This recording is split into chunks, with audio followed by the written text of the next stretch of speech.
Olá pessoal, seja muito bem-vindo ao canal Lendo Querendo de hoje então, tá certo? A gente tá gravando num cenário diferente, tá bom? Eu voltei a gravar no meu quarto agora, mas eu creio que esse empolgamento não vai durar muito tempo e a gente vai voltar a gravar lá, enfim, no quintal e tudo mais, não tava gravando antes, tá?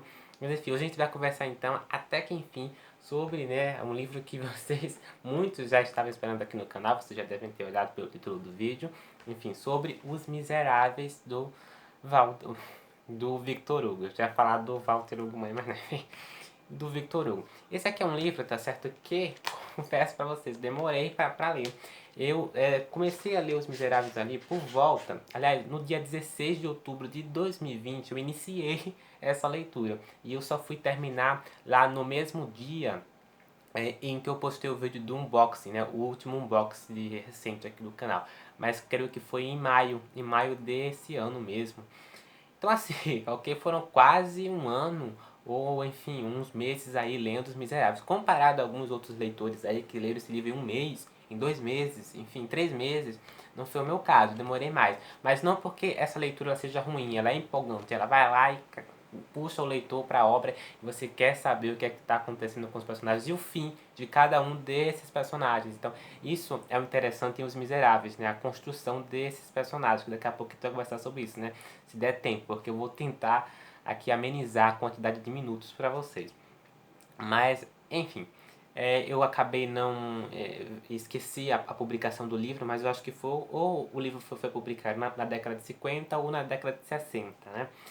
Mas esse aqui é um livro, gente, que de fato tem partes um tanto entediantes, então isso acaba incomodando também na leitura, você quer saber, você quer prosseguir, né, para a parte onde os personagens estão, mas o Victor Hugo vai lá e coloca um acontecimento de um fato histórico, né, algum acontecimento da época, ele passa horrores detalhando aquilo, tá bom? 30, 40 páginas detalhando aquilo. Tem momentos em que ele detalha a ambientação para depois situar o leitor, sabe? Dessa forma ele vai construindo essa narrativa. Antes de começar a falar sobre Os Miseráveis, uma das coisas que eu mais assim, faço, né, antes de dormir e ao começar o meu dia, é perguntar para que caminho eu estou indo na minha vida, sabe? Aonde eu estou indo, tá bom? Enfim, aquela coisa filosófica da vida que eu acredito que quase todo mundo faz, né? A gente para, a gente reflete sobre a nossa vida, do caminho que nós estamos indo, o que está acontecendo com a gente. E aí, ok, a gente descobre e a gente fica ainda mais perdido do que já estamos. Aqui nos Miseráveis, no Victor Hugo, nós vamos ter um personagem aqui chamado Jean Valjean. E esse personagem ele vai sofrer uma transformação aqui na história muito grande. E essa transformação se assemelha muito ao que nós fazemos da nossa vida muitas vezes, né? Nós passamos por essas transformações. Pode não ser ao nível, né, do Jean Valjean, tá bom? Que foi um preso e depois que foi um ladrão e depois virou uma pessoa digna, né? E depois virou uma pessoa solidária com os outros. Isso é muito importante, daqui a pouco a gente conversa sobre qual foi a intenção de Victor Hugo ao escrever Os Miseráveis. Mas, enfim, tá bom? Só essa semelhança da sua vida, essa filosofia da sua vida, pode ser muito bem aplicada em comparar com esse livro, porque a intenção de Victor Hugo também foi essa, ok? Tanto pela minha interpretação aqui da leitura, levando em consideração o tempo que eu li isso aqui, ok? Calhamar, muitas páginas. Eu acabei lendo outro livro também, do Mário Vargas Llosa. Ele escreveu esse livro aqui quando ele estava fazendo estudo na faculdade e tudo mais. Ele escreveu para a faculdade lá de Nova York, de Washington, não lembro ao certo, tá? Eu posso estar falando besteira aqui. Mas esse ensaiozinho aqui se chama A Tentação do Impossível, né? Do Victor Hugo e os Miseráveis. Enfim, é um ensaio, tá bom? Bem longo. Eu acabei lendo depois de ter lido a leitura. Bem rapidinho, eu diria. Tem poucas páginas, tá? Tem uns 160, 170 páginas. Então dá para ler tranquilamente e acaba dando ali muitas coisas. Muitas coisas aqui eu concordo e outras coisas eu discordo. Daqui a pouco eu vou discutir com vocês esse livro aqui e algumas informações que são colocadas aqui, que são enfim, trabalhadas, tá bom? Pelo Mário Vargas Llosa. Mas primeiro, tá bom? Eu quero conversar com vocês sobre a história, né, dos Miseráveis, né? Sobre esse grande livro, sobre essa grande história aqui. Eu vou pedir perdão aí a iluminação, que eu tô fazendo aqui, tem um flash aqui do outro celular, tem uma coisa, ó, tô tentando fazer uma iluminação bacana aqui, mas vamos ver se dá certo. Vamos lá, do que é que se trata Os Miseráveis, né?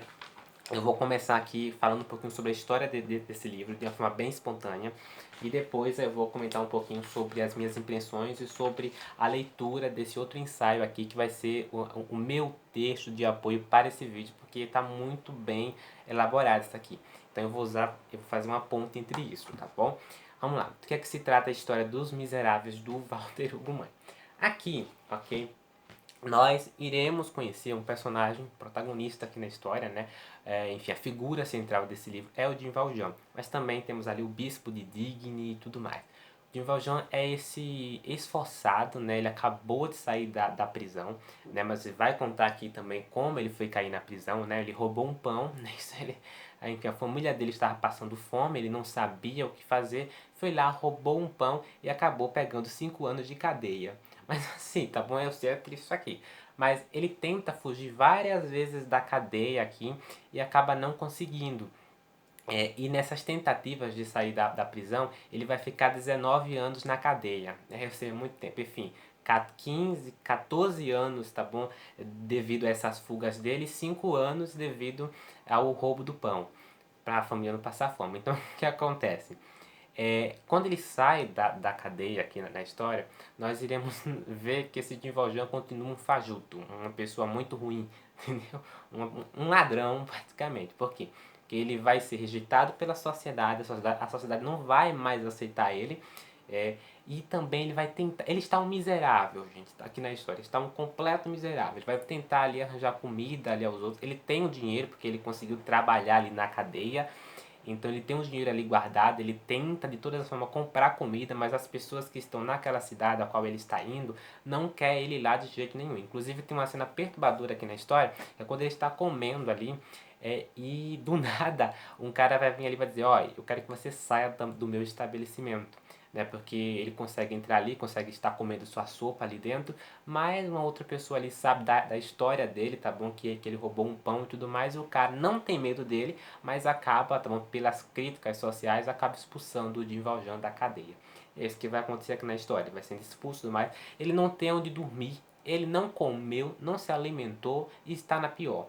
Então ele vai tentar dormir na praça à noite, mas aí vai vir uma velhinha ali, uma senhora, e vai dizer, ó, eu vou recomendar para você ir para aquela igreja ali, certo?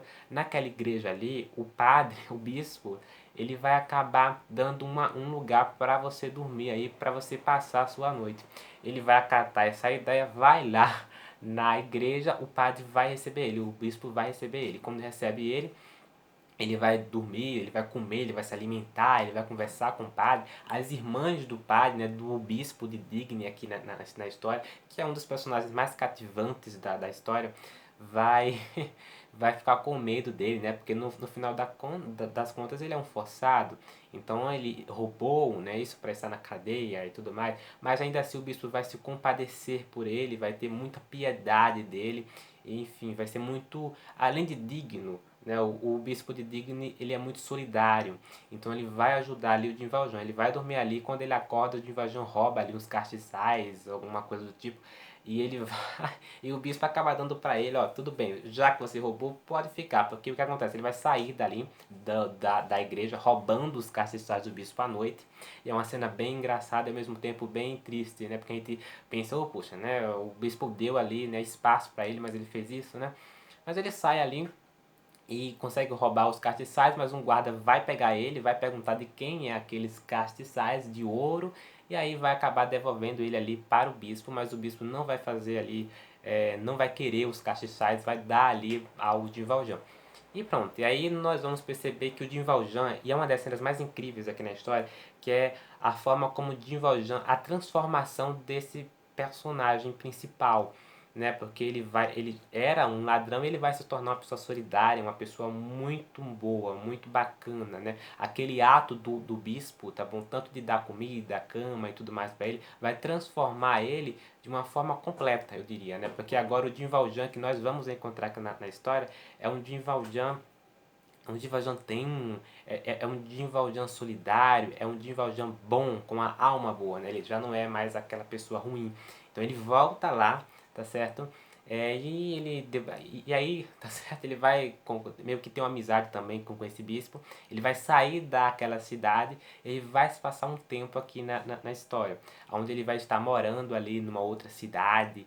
Ele vai, enfim, ele vai ser prefeito dessa cidade. Eu até anotei aqui, tá certo? O nome dele nessa cidade vai ser Madeleine, né? Ele vai ser o mayor ali da cidade, né? O prefeito de Montreux-sur-Mer. Então ele vai ajudar ali um cara, o Fauchelevent, que está meio que quase morrendo, né? Devido a uma carroça estar por cima dele. Então, devido à sua força de grilheiro e tudo mais, né? Passar tanto tempo na prisão, ele vai ajudar ali o cara com isso, né? Ele vai subir ali a carroça, mesmo todo mundo desacreditando ali dele. Você não vai conseguir subir essa carroça, mas ele vai lá e sobe essa carroça, consegue subir. Mas tem um outro personagem aqui na história que se chama Javert. Javert é um inspetor, tá bom? E também um chefe de polícia que esteve em contato com o Jean Valjean na prisão lá, enquanto ele estava preso. Então ele reconhece aquele homem que está levantando a carroça, né? O prefeito da cidade, que agora se chama Madeleine, e reconhece que ele faz ali uma comparação com o Jean Valjean que estava preso, não é isso?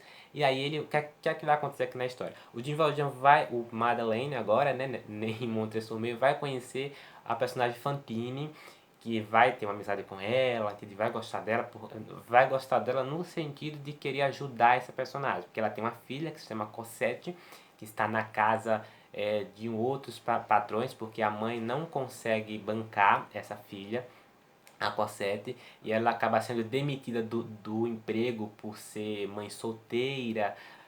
Enfim, ela vai acabar sendo prostituta aqui na história também. E naquela época, tá bom? Essa profissão era você entrar, sei lá, no mais baixo nível da sociedade, levando em consideração a época. Então, ser mulher da vida nessa época não era fácil. Você era, tipo assim, a podridão mesmo da podridão. Então, o que acontece? É, a Fantine passa por essa dificuldade toda, mas em um encontro ali, tá bom? O Jean Valjean vai ajudar ela a reencontrar sua filha. Mas Fantine, ela sofre de tuberculose. E agora voltando um pouquinho, tá certo? Então ele vai cuidando ali dela e tudo mais, mas levando em consideração lá o próprio Javert, que vai viajar para avisar o ministério que encontrou ali o personagem Jean Valjean, né? Isso, que encontrou o Jean Valjean, aquele forçado, que também acabou, enfim, meio que fugindo da prisão e tudo mais. Então o que é que vai acontecer? O ministério vai negar, vai dizer, não, o Jean Valjean é esse outro personagem aqui, eu acabei anotando o nome, que se chama Champimentel, que é outro que está em julgamento, que é o Jean Valjean, vai ser considerado o Jean Valjean aqui na história por ter roubado também. Então ele vai acabar usurpando o lugar do Jean Valjean aqui na história. Mas quando o personagem aqui, o Javert, né, vai voltar lá para onde está o prefeito de Montreux-sur-Mer, tá bom? O Madeleine, ele vai acabar confessando que ele foi lá caluniar não, foi lá levantar as suas suspeitas para o ministério e acabou sendo recusado. Por ele se sentir um traidor, ele vai avisar ao Jean Valjean. E Jean Valjean perdoa ele e acaba dizendo que não vai demitir ele do seu emprego, apesar do Javert pedir sua demissão. Mas o que vai acontecer? Tá certo? O Jean Valjean não vai conseguir dormir. Ele vai passar-se 2 dias ou 3 dias antes do julgamento lá do cara que está sendo considerado Jean Valjean, né? Ele, no caso, ele não vai conseguir dormir. E ele vai se sentir culpado por outra pessoa acabar ficando preso no lugar dele. Então ele vai fazer essa viagem para o julgamento, confessar que ele é o Jean Valjean. A gente não sabe exatamente se ele vai fazer isso. Ele sente essa culpa de dentro dele, ele quer viajar, ele quer saber quem é essa pessoa para ou confessar ou acabar não confessando. Então ele vai viajar. E vai ser. O momento em que ele está viajando de carroça aqui é um dos momentos mais perturbadores na história, porque acontece cada coisa, entendeu? Ele vai caindo, Ó, a carroça dá um erro ali. Tudo indica que vai dar merda, que ele não vai conseguir chegar ali a esse julgamento. E ao mesmo tempo, o próprio Jean Valjean aqui na história pensa assim: não chega, pelo amor de Deus, se eu chegar eu vou ter que me confessar, porque ele já é outra pessoa, ele já é uma alma boa, né? Então ele fala, se essa carroça quebrar de vez e acaba quebrando, ele vai em outra carroça, tá bom? Isso vai dar sorte a eu, porque a minha desculpa vai ser essa. Então a consciência dele está confusa, ele não sabe se confessa ou se não confessa. É uma doidice que vai acabar acontecendo. Mas no final das contas ele vai acabar se confessando, e nesse momento em que ele está confessando ali que ele é o Jim Valjean, na verdade, que ele não é o Madeleine, né? Ele se fingiu esse tempo todo. Adivinha? Pois bem, Javert acaba chegando no julgamento e vai acabar ficando muito feliz por ele ter razão, porque Javert odeia Jim Valjean mesmo, tem terror dele. E aí, a grande tristeza aqui na história, além desse julgamento ser completamente emocionante, é a forma como Jean Valjean se preocupa com Fantine, né? Porque Fantine está doente, está prestes a morrer praticamente, está com uma filha que está bem distante dela, está com uma filha que está lá com os Thénardier, que é um casal detestável, que odeia Cosette e coloca ela para trabalhar horrores ali forçadamente. E é isso. E a grande preocupação dele é isso. Mas quando ele volta, ele tem um tempo ali de se estabelecer e tudo mais, mas ele vai acabar sendo preso. E adivinha quem é que vai morrer aqui na história? Não, não é ele. Quem vai morrer, tá certo? É a Fantine. E quando ele vai ser preso e tudo mais, ele vai tentar agora, o grande objetivo do Jean Valjean é adotar essa criança, ou roubar essa criança, ou pagar lá os Thénardier pra encontrar essa criança, meio pegar ela ali, porque esse vai ser o grande objetivo do Jean Valjean aqui na história, e é isso que vai se suceder aqui na história. Ele vai conhecer os Thénardier, quando ele sai da prisão, quando ele foge da prisão, na verdade. Novamente ele vai acabar fugindo. Então quando ele foge, o grande objetivo dele é resgatar a Cosette, porque é o preço, né? Não vou dizer que é a vingança, mas é a forma que ele encontrou de acabar, enfim, né? Ajudando também Fantine, que já morreu, né? Mas ele tem esse saldo com ela, né? Ele tem essa dívida com Fantine, né? De resgatar sua filha e de acabar cuidando dela e dando o melhor para ela. Mas temos que lembrar que nesse momento aí em que Jean Valjean chega a Montressor-Mer, se estabelece como prefeito e tudo mais, ele já é rico. Ele tem uma fortuna imensa, ele ajuda os pobres, ele é solidário, ele é uma pessoa completamente diferente daquele Jean Valjean que roubava. Então já é outro de Valjean. Então o que ele vai acabar fazendo antes de ser preso pelo Javert e pela a polícia, a inspeção e tudo mais? Ele vai acabar escondendo boa parte sua fortuna. E ele vai enterrar, algo do tipo. Ele vai guardar aquilo ali para quando ele fugir da prisão, ele resgatar a Cosette, cuidar dela, dar uma vida digna para ela, né? Porque a criança, gente, está sendo aqui na história, olha, está sendo abusada de todas as formas possíveis que você consiga imaginar.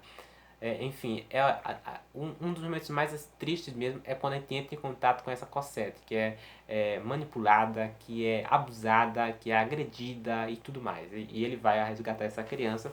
E é isso. Eu não vou contar mais nada. Mas a partir desse momento, né, e tudo mais, que ele vai resgatar a Cosette, é que vai começar todo momento aqui, né, tá bom, dos livros, dele educar essa criança, dele fugir cada vez mais de Javert, porque Javert vai encontrar ele novamente, e nós iremos encontrar outros personagens aqui na história. E os Thénardier, porque depois dos Thénardier da Cosette ali ao próprio Jean Valjean, não é isso? Ele vai acabar, como posso dizer, ele vai acabar, digamos que, fugindo com ela, porque depois Thénardier vai se sentir culpado por ter dado a criança, né? No final das contas, aquela criança acaba tendo algum valor ali para ele. Então pronto, nesse momento o Jean Valjean já pegou o Cosette e já fugiu. Então os Thénardier, ou o Thénardier, digamos que ele se sente com o desejo de vingar isso, né? E ele vai acabar planejando a vingança quando encontrar o Jean Valjean, se vingar dele. Então nós vamos encontrar também a vingança dos Thénardier aqui na história também. Iremos encontrar um outro menino aqui na história chamado Marius, que acaba se apaixonando pela Cosette. Ele vai sentir um amor muito, muito grande pela Cosette. Marius é um dos personagens que eu não gostei dele, já vejo logo, mas que é um personagem que tem a sua importância muito grande, porque ele ama a Cosette e aos poucos Cosette vai vendo também esse garoto, porque vai se passar também vários anos em que Valjean já é uma pessoa de 60 e poucos anos de idade, Cosette já está praticamente uma adolescente, né? Então ela vai ter também essa paixão pelo Marius aos poucos, e a vingança do Thénardier a todo custo também. Iremos encontrar também dois personagens que são filhos dos Thénardier e que são personagens que vão aparecer aqui na história, que é a Eponine e o Gavroche, tá bom? E esse menino Gavroche é interessantíssimo aqui na história. Eu adorei esse personagem Gavroche. Enfim, não posso contar o final desse personagem, mas eu queria muito. Mas é muito tocante o final desse personagem. O próprio Walter Hugo, mas não. Enfim, o Mário Vargas Llosa vai reconhecer isso também.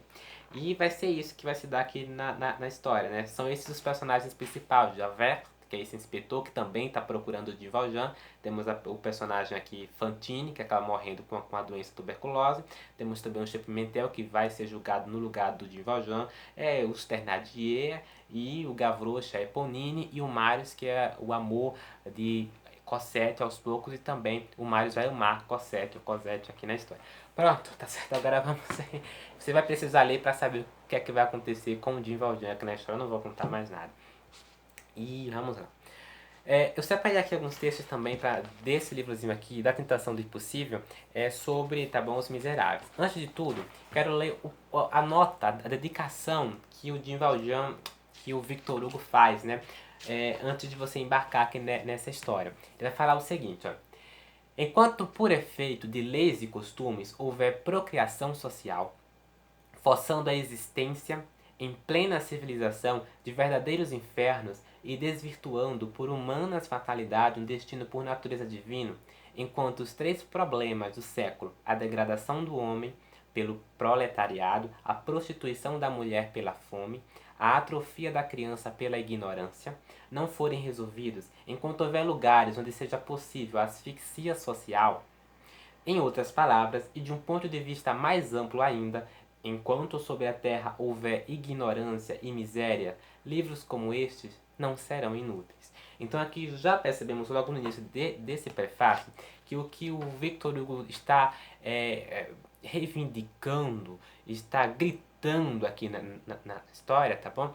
É sobre a miséria, sobre a fome, é sobre a prostituição da mulher, né? Como a mulher é vista pela sociedade na época, levando em consideração a época e até os dias de hoje também, né? Enfim, é como a sociedade enxerga essas pessoas, né?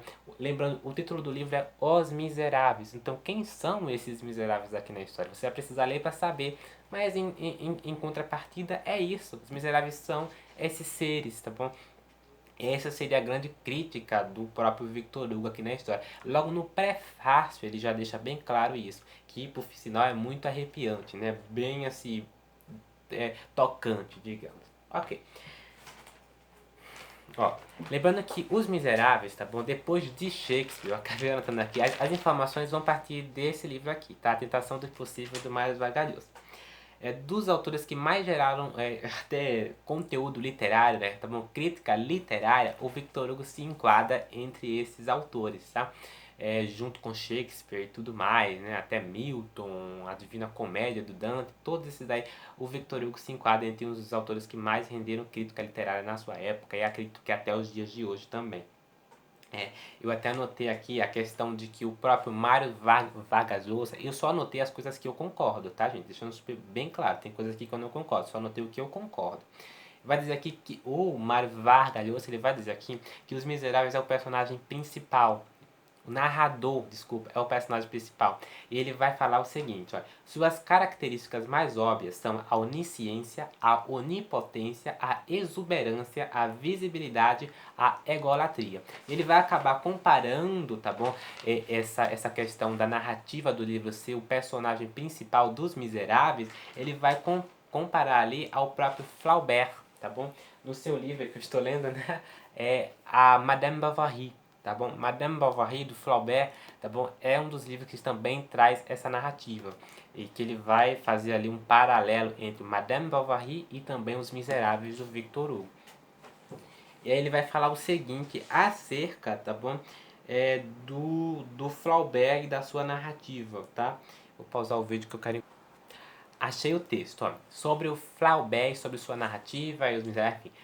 Flaubert foi o primeiro romancista a entender a presença do narrador como um problema central da estrutura romanesca. O primeiro a notar que esse narrador não é o autor, e sim o mais ambíguo dos personagens, que o autor de um romance cria. Ele tornou o narrador impessoal, invisível, coisa que depois passou a ser feita pela maioria dos romancistas, né? Que é colocar o narrador como invisível, como uma pessoa que não existe praticamente, né? O primeiro a fazer isso, segundo o Mário Vargas Llosa, foi o Flaubert com seu Madame Bovary. Ó, vai falar aqui, torná-lo invisível não quer dizer suprimi-lo, mas sim fazê-lo astucioso, calculista, embusteiro, disseminá-lo na narração. Então me perdoe a questão de ele não existir. Ele existe, mas ele vai exercer uma faceta da invisibilidade que vai tornar o narrador astucioso, calculista e tudo mais. Tá? Eu diria que até um trambiqueiro, né? Enfim, o primeiro foi o Flaubert, né? Vamos lá, o que mais eu notei aqui? Outra coisa também que o Mário Vargas Llosa vai colocar aqui é que Os Miseráveis é um livro que tem muita coisa inesperada, né? Você tem muita coincidências, né? Então, do nada acontece um acontecimento, mas para salvar esses personagens, acontece outro acontecimento que se liga a esse acontecimento. Essas coincidências aqui na narrativa, enfim, que se torna também coisas até esperadas e até não esperadas, no caso inesperadas, fazem com que esse livro também exerça uma teatralidade. Daqui a pouco a gente vai falar sobre essa teatralidade do livro. Ó, Os Miseráveis é um livro com partes enfadonhas. Eu acabei anotando isso aqui, porque eu acredito que a pessoa tem partes aqui que são aquelas partes que eu comentei, que acaba sendo um tédio ler aquilo, enfim, mas a gente acaba passando por isso. Enfim, o personagem Marius aqui na história, que é apaixonado pela Cosette e tudo mais, ele é o personagem menos teatral, segundo o Mário Vargas Llosa. E eu concordo, porque foi o personagem que eu mais detestei aqui na história, foi o Marius, tá bom?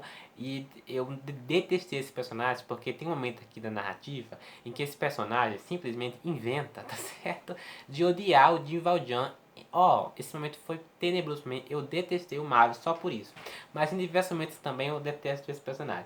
Porque, segundo o Mário Vargas Llosa, o Mario é um personagem contraditório. Ele é um personagem que vai da generosidade até o egoísmo, né?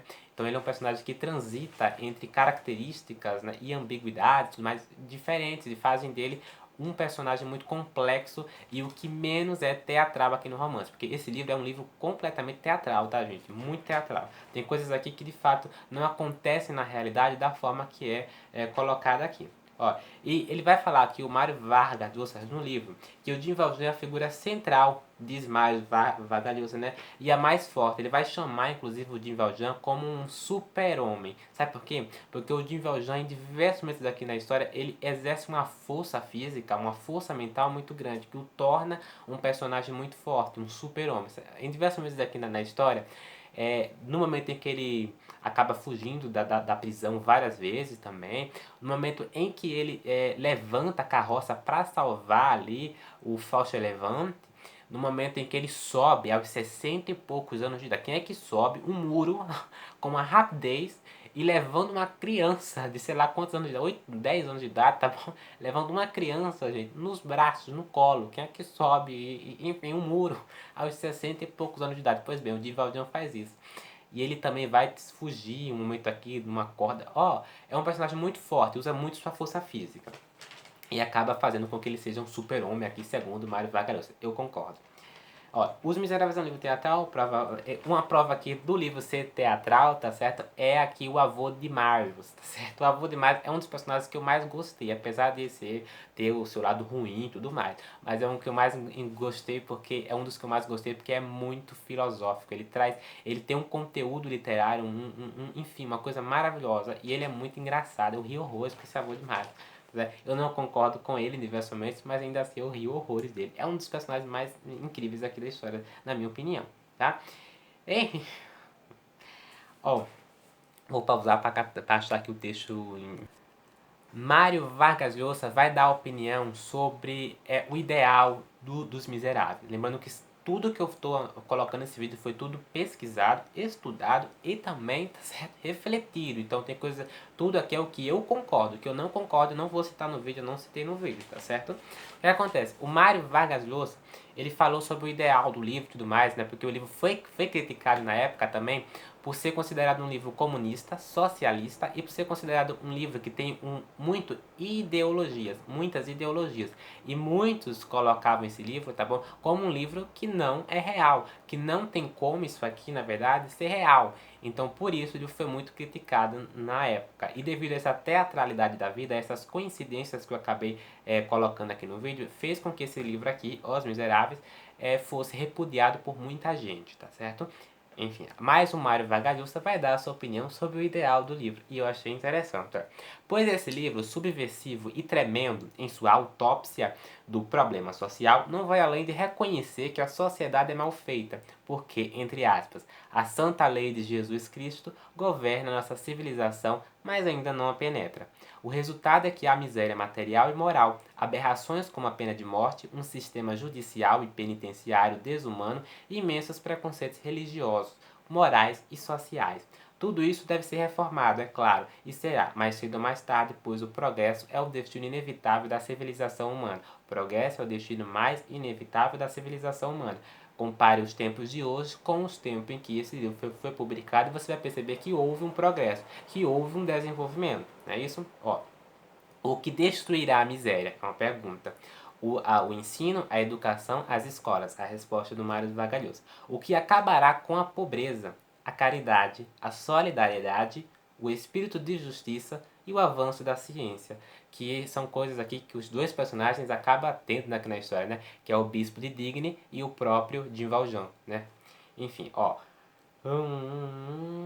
Na sociedade do futuro, impregnada com um autêntico espírito cristão, desaparecerão os pobres, não os ricos, os preconceitos, a pena capital e as prisões se humanizarão.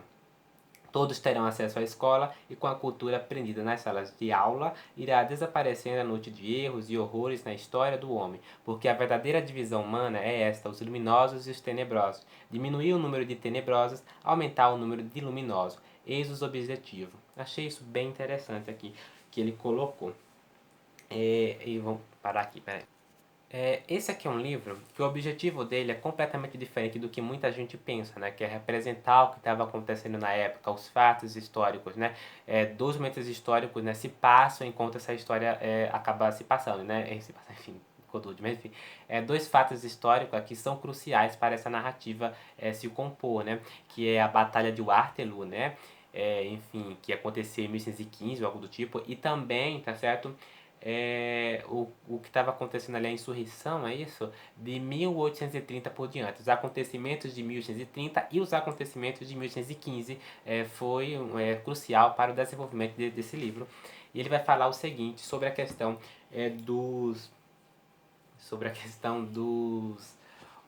enfim, disso, né, dos fatos históricos, né, que não é o grande objetivo desse livro. Olha, Os Miseráveis é uma ficção, não um livro de história. Nele, os fatos históricos são pretextos que um criador utiliza para forjar uma realidade diferente e para falar das questões que obcecam e que o fizeram, às vezes consciente, às vezes inconscientemente, dar-lhes uma forma narrativa. O tema sobre o que estava escrevendo profundamente Victor Hugo, quando recriou em seu romance, transformando os acontecimentos históricos de Waterloo e da insurreição de 5 de junho de 1832, não tinham muito a ver com a vida social, apesar das aparências, mas sim com a vida íntima da alma. Então ele não quer representar totalmente os fatos históricos. Victor Hugo brinca com o que está acontecendo na alma desses personagens, na alma dessas pessoas aqui na história. Esse era o grande objetivo do Victor Hugo, tá? E na sua descrição da sociedade, o que o romance tenta desesperadamente descrever são os rastros de uma presença que, sem nunca mostrar-se por completo, é a mais importante do livro, seu contexto essencial, o aglutinante dos seus episódios, a misteriosa mão de Deus. Eu nunca me esqueço de uma frase que eu li, tá certo? No Hamlet, do Shakespeare, ano passado. Também não tem vídeo aqui no canal sobre esse livro não, uma pena, mas talvez eu grave futuramente. Que há mais coisas entre o céu e a terra do que sonha a nossa vã filosofia. Era algo do tipo, não sei se estou falando sério. Na tradução era algo bem assim. Então, certo? Então, a mão de Deus aqui na história circunda muito os acontecimentos aqui. E Victor Hugo considerava Os Miseráveis um livro religioso. Eu até achei curioso isso. Tá bom? E eu concordo, esse é um livro até um tanto religioso. É muito voltado para Deus, para o ser superior e também para o que acontece aqui na história ligado a tudo isso. Tá bom? É um livro tocante nesse sentido. Enfim.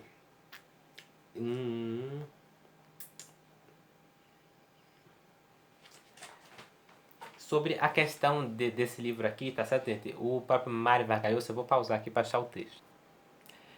Eu vou ter que ser rápido agora, tá certo? Tá ficando longo o vídeo. Sobre a questão do objetivo desse livro. Lembra? Vou fazer um paralelo sobre esse texto aqui do Mário Vargas Llosa com o que eu acho. A questão do entusiasmo. Esse livro aqui, ele levanta entusiasmo no leitor, entusiasmo nas pessoas da época para reivindicar todos os seus direitos, para reivindicar, tá certo? Essa questão de que tá acontecendo a miséria, tem pessoas passando fome ali, sabe? Então, esse entusiasmo que gera no leitor, contemporâneo ou, né, na época. Não é exatamente um entusiasmo, e sim um mal-estar. O que as boas ficções deixam no espírito dos leitores ao compararem suas imagens com o mundo real, a sensação de que o mundo está mal feito, de que o vivido fica muito aquém do sonhado e do inventado. Ninguém está dizendo que dessa constatação advenha de maneira inevitável e automática o entusiasmo pela ação, a vontade de se mobilizar de alguma forma para mudar a sociedade, tirá-la da inércia e assemelhá-la aos mundos modelares da ficção. Então, o que acontece numa ficção é completamente diferente do que acontece na vida real.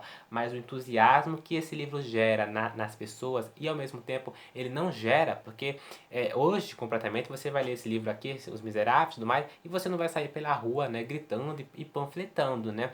Mas na época, tá certo? Digamos que acontecia, não exatamente isso, mas isso aqui servia para despertar nas pessoas o sentimento de que aquele miserável que está morrendo de fome ali é igual a você. A diferença é que ele está passando fome. A diferença é que ele não tem o que comer, que ele não tem dinheiro para comprar comida. Então, assim, é essa diferença e você acabar se igualando como ser humano aquela outra pessoa, é isso, é mexer com a alma do ser humano, com o íntimo do ser humano. Na minha opinião, esse é o grande objetivo dos Miseráveis, é mexer com você, com a sua solidariedade. Ajude o outro ali que está precisando, que está na miséria, que está na pior, tá certo? É assim que podemos construir um mundo melhor, fazendo uso da solidariedade, da bondade, tá bom? Fazendo uso, sei lá, tá certo? Tudo isso.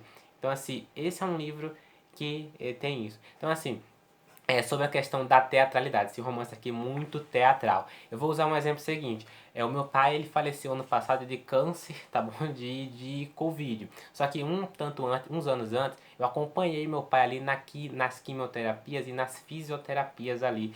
Vários tempos, vários meses, tá certo? E era uma coisa horrível que acontecia ali dentro do hospital do SUS, tá certo? Então, assim, digamos que um ser humano, tá bom? Eu vi várias pessoas com cabelo, enfim, caindo, eu vi coisas horríveis ali dentro. Mas uma pessoa ali precisa de uma cirurgia. Essa cirurgia não vai cair do nada na mão dessas pessoas, não é isso? Por quê? Porque o SUS as coisas demoram, tá certo? A constituição do SUS, né, do Brasil é uma coisa linda, tá bom? Tá lá, tá bom? A saúde é direito de todos e tudo mais, mas na realidade, tá certo? A gente sabe que a coisa é feia, tá bom? Então, assim, digamos que essa cirurgia não vai acontecer do nada. Então, assim, nos Miseráveis, essas coincidências, essas coisas inesperadas, elas acontecem. E isso torna esse livro muito teatral. E essa teatralidade acabou, tá bom, fazendo com que muitos leitores, muitos críticos, na verdade, né, torcessem um livro ali pro livro. Ele vai dizer que até o Tolstói, né, se baseou, né, nos Miseráveis para escrever o seu grande romance, né, Guerra e Paz, né? Eu achei isso curioso, tá certo? Enfim, ele gostava muito dos Miseráveis, considera essa obra aqui um cânone e tudo mais na época. Mas teve um dos críticos que torceram aqui, o Mário Vargas Llosa vai dizer isso pra gente, ok? Como eu falei, tá bom, gente? Eu vou acabar aqui colocando um texto bem interessante. Eu rezo para que isso aqui não seja cortado, tá bom? Porque não tem motivo de ser cortado. Meu Deus, estou usando apenas uma fala da Eva Vilma, que é, enfim, a Andrea Beltrame. Ela tem uma peça muito famosa pelo mundo que é Antígona, né? E essa peça, tá certo? Vai ter a presença em um momento ali da Eva Vilma, né? Que é uma atriz que eu gosto muito, que no momento tá doente e tudo mais, enfim. E ela vai recitar, né? A Andrea Beltrão pede, ela está na plateia ali para ela recitar um texto de Antígona que ela mais gosta. E a Eva Vilma, ela vai recitar um prefácio de uma edição em que tem Antígona. Esse prefácio ele é escrito por... Oh, esqueci o nome. Mas enfim... Milor Fernandes escreve esse prefácio. E aí a Eva Vilma vai recitar, vai interpretar esse prefácio. Eu achei isso muito lindo, eu vou ler aqui para vocês. Agora? Uma parte que você queira, uma frase. Não, tudo bem. Colocando o cidadão de hoje atento aí, espera, em pé de igualdade com a ateniense de faz tantos séculos, lhe damos um resumo da espantosa história. Creonte, rei de Tebas, vinga-se de Polinices, sobrinho e inimigo. Antígona, irmã de Polinices, enfrenta o rei, é condenada à morte. Hermo, filho do rei, rompe com o pai. E assim a história avança em luta fratricida, ódio mortal, violência coletiva. Tudo para, por fim, naturalmente, com a escravidão do povo na derrota final. Sabemos bem que ninguém aprendeu muito com essa história de Sófocles. Cansativamente ela se repetiu nos mais de 2.400 anos que passaram. Ânsia de Brutus, Cruz de Cristo, Heil Hitler, Lumumba esquartejado, Che nas montanhas. Há sempre duas faces da mesma moeda. Cara um herói, coroa um tirano. Algo mudou, bem sei. A ambição mudou de traje, a guerra de veículo, o poder de método. O mundo girou muito, o homem mudou pouco. Mas repetir uma história é a nossa profissão, é a nossa forma de luta. Assim vamos contar de novo e de maneira bem clara. E eis nossa razão. Ainda não acreditamos que no final o bem sempre triunfa. Mas começamos a crer, emocionados, que no fim o mal nem sempre vence. O mais difícil da luta é escolher o lado em que lutar. Bom, eu não sei se deu pra vocês ouvirem, mas devia aumentar o áudio, tá certo? Enfim, eu acho esse texto bem interessante, esse prefácio, tá certo? Do Milor Fernandes, muito lindo, que tá em Antígona, que é uma peça clássica e tudo mais de Sófocles.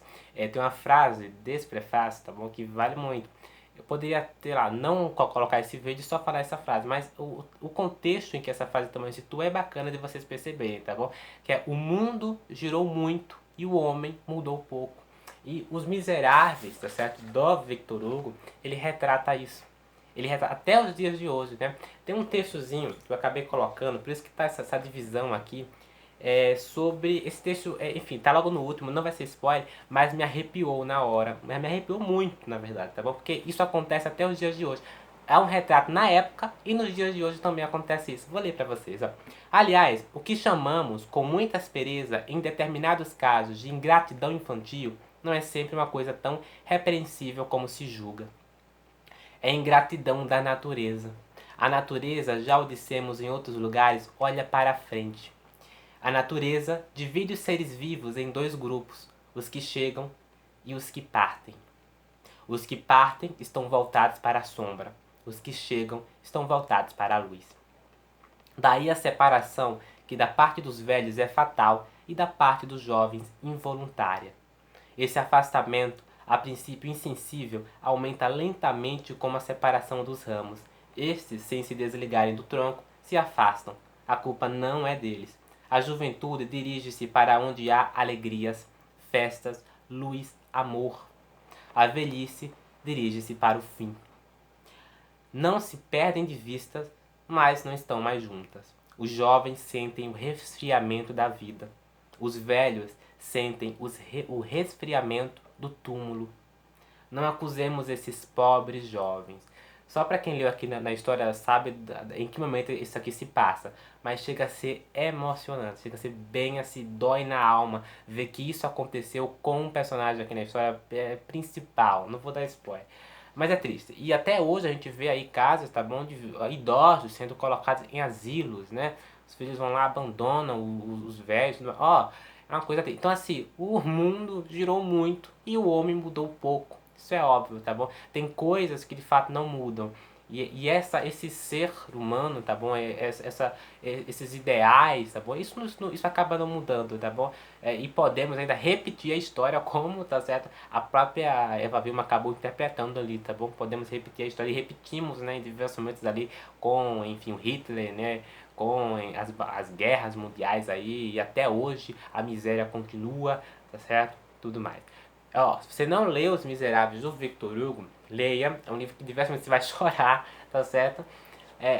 E você vai se emocionar. E quando tá no fim, gente, você quer derramar ali lágrimas. Eu, por exemplo, chorei quando chegou o final e saiu lágrimas aqui nos olhos. E não sou para baixar, quando chegou esse momento aqui da velhice, foi triste pra mim.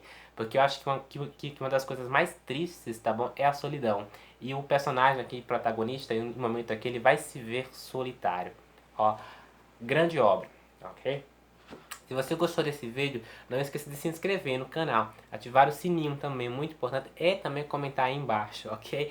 Lá embaixo na descrição do vídeo tem eu coloquei recentemente o link do Apoia-se. Então se você quiser apoiar o Lendo Querendo, só você acessar lá no Apoia-se, vai ter lá, tá bom? Você vai ver as informações, os que tá lá escrito e tudo mais. É muito importante, fiquem à vontade e é isso aí, ok?